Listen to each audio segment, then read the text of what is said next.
3 buwan pa lang nakatira ang pamilya ni Liza sa lumang bahay. Pero gabi-gabi, may naglalakad sa ikalawang palapag.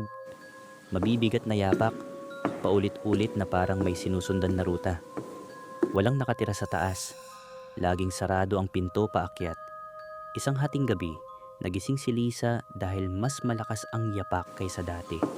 Hindi na lakad, parang nagmamando, diretso't mabigat.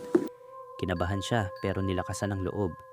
Binuksan niya ang ilaw at nakita niyang dahan-dahang bumubukas ang pinto ng hagdanan na para bang may gustong bumaba. Nang sumilip siya, may paa sa dulo ng hagdan, maputla, marumi, at nakaharap sa kanya. Tapos may boses na humabol mula sa itaas. Huwag mo siyang tingnan. Ako ang nauna dito.